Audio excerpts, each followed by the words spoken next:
Salut tout le monde. Alors aujourd'hui je vais expliquer comment faire une vidange de boîte de vitesse donc sur une voiture traction.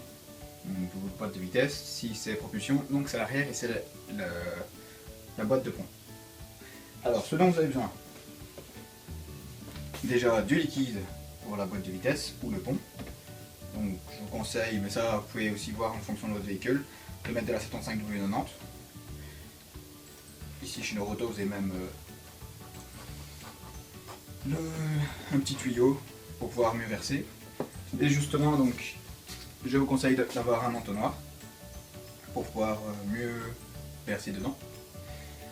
En ce qui concerne le remplissage, donc il y a ceci qui existe, c'est plus pour faire la vidange des ponts.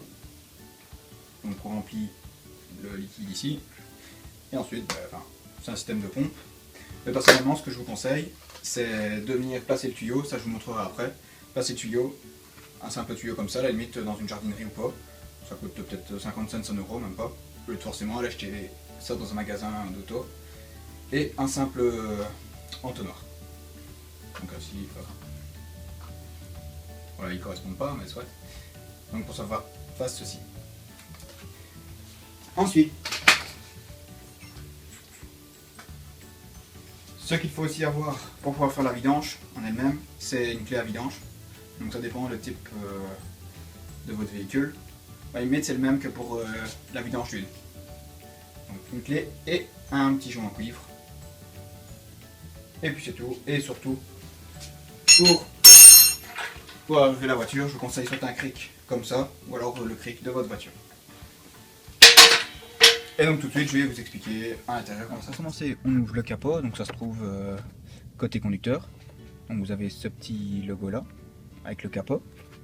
Une fois que le capot est ouvert, ce qui nous intéressait maintenant, c'est la boîte de vitesse. Donc personnellement, je vous conseille de, si possible, d'enlever ce qui pourrait vous boucher la vue. Hop. Le câble là, à la limite, si au pire ça vous dérange, ça c'est pour l'embrayage. On le replace. Alors, donc, ce qui nous intéresse, attendez une petite minute que je le trouve par moi-même, donc c'est ceci, ce qu'on voit là. Donc ça, c'est le capuchon pour pouvoir remplir le réservoir d'huile, le réservoir pour la boîte de vitesse. Donc je vous conseille, avant de commencer tout simplement déjà de trouver le capuchon là, et puis seulement de continuer. Une fois que vous avez trouvé le bouchon de remplissage, vous levez la voiture du côté conducteur. Enfin, vous verrez par vous-même, de toute façon c'est le côté le plus proche pour pouvoir y accéder après en dessous.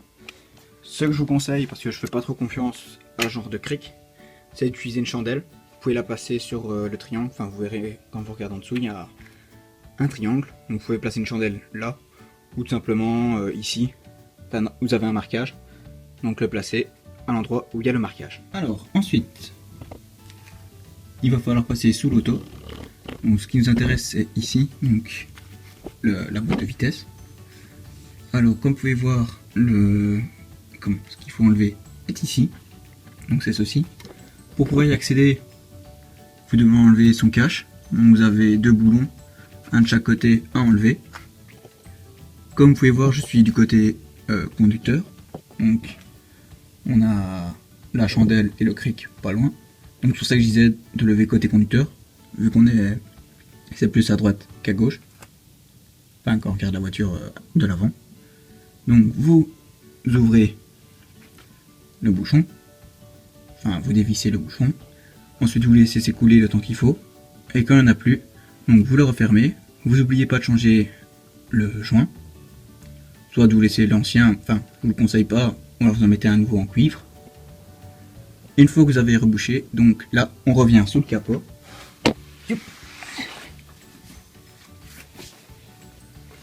Et c'est à ce moment-là donc qu'on vient, si je le retrouve, là-bas. C'est à ce moment-là, donc une fois que le réservoir est vide, que l'on revient remplir la boîte. Alors quelle quantité mettre, ça dépend de votre boîte. Logiquement il y a un numéro qui est indiqué dessus. Si à la limite il y a un numéro, vous me laissez un commentaire, je vous dirai le contenant, donc qui peut accepter. Moi ici il n'y avait pas de numéro, enfin j'ai pas trouvé ce que j'ai pu voir sur internet. Donc j'ai acheté 4 litres. Et une fois que ça commence à déborder, là vous arrêtez. Et vous refermez tout simplement le bouchon. Alors si vous utilisez ce que je vous ai dit, donc le tuyau d'arrosage, le tuyau, un tuyau d'aquarium par exemple, vous allez voir quand vous allez l'enlever, enfin vous allez pouvoir remplir, et quand vous allez l'enlever, donc ça va s'écouler, donc à ce moment-là, mettez vite le bouchon, et puis ensuite, vous remettez le bouchon, et à ce moment-là c'est fini. Et donc voilà, donc si vous avez des questions, vous pouvez les mettre dans les commentaires, et je vous répondrai au plus vite, comme d'habitude. Et donc voilà.